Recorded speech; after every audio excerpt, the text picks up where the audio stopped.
Bonjour. Concours général, Macky inquiet de la baisse du niveau de titré Walf Quotidien à la page 2. Mon confrère Salif K fait savoir que la dégringolade notée depuis quelques années dans les performances des lauréats du concours général inquiète le chef de l'État. Macky Sall en a fait la remarque hier dans son discours lors de la remise des prix aux lauréats. Ce, après avoir noté un match presque nul filles-garçons avec 50,49% des premiers prix pour les lauréates contre 49,53% pour les lauréats majoritaires au deuxième prix. Le président de faire savoir, je cite, « J'observe également que les performances de cette année ont été moyennes, voire faibles dans les filières scientifiques, en citoyenneté et droits de l'homme, en histoire et géographie, en français et surtout en philosophie. » Fin de citation. Une situation que dit regretter le chef de l'État, selon qui aucun prix ni accessite n'a été décerné cette année pour cette dernière discipline. Il est vrai que les circonstances liées à la pandémie ont dû impacter négativement les conditions de préparation au concours de cette année, mais il ne faut pas s'y méprendre. Les indicateurs de ces dernières années sont assez révélateurs pour nous interroger de manière générale sur notre système éducatif et travailler à son amélioration. Recommande le chef de l'État qui revient dans Alerte Quotidien parlant du vandalisme scolaire et universitaire pour taper du poing sur la table en ces termes.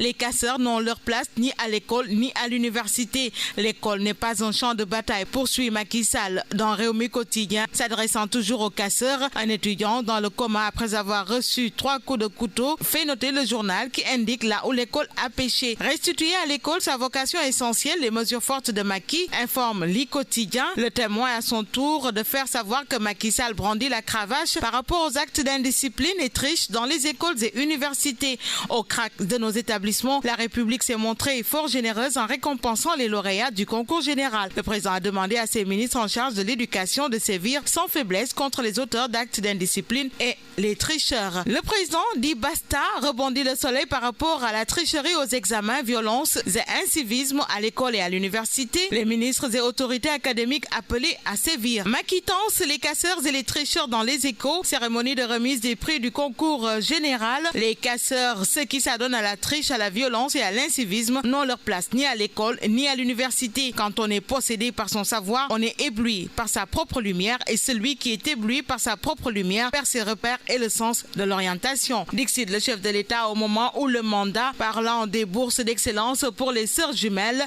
titre « Quelle bonne graine ». Autre information dans Critique cette fois-ci, il s'agit de tout à fait autre chose. Un sujet politique, positionnement dans le giron présidentiel, la guerre de survie, Diourbel, des tensions qui augurent des élections houleuses, commune de Walalde, un duel entre les Machudo et les Torodo. Coalition de l'opposition, la psychose Macky, les opposants craignent d'être divisés par les manœuvres du pouvoir, renseigne le quotidien du groupe Avenir Communication, pendant que Dakar Times ouvre sur la note d'analyse sur Ama pour dire Amadouba, politiquement parlant, déjà en chef de guerre. Source A présente Abdoulaye Diouf Sarr dans la perspective des prochaines élections locales. Le ministre maire de Yoff a convié demain jeudi tous ses lieutenants du département de Dakar à une grande réunion nocturne. C'est pour cogiter avec eux sur les stratégies à mettre en œuvre pour sortir victorieux des prochaines élections. Victorieux ou pas, en tout cas, la révision des listes électorales et la confection de cartes d'identité créent des polémiques. Les jeunes explosent la DAF, informe l'Observateur. Nous voulons prendre le pouvoir, disent-ils. 4700 cartes d'identité produites par jour compte non tenu des enrôlements des missions locales. Le Sénégal épinglé par les États-Unis, informe le journal L'Info, tandis que l'évidence ouvre sur ces 4 accords de partenariat pour un recrutement massif des jeunes. Direction de l'emploi, programme Reyundaoui. 24 heures ouvre sur tout à fait autre chose.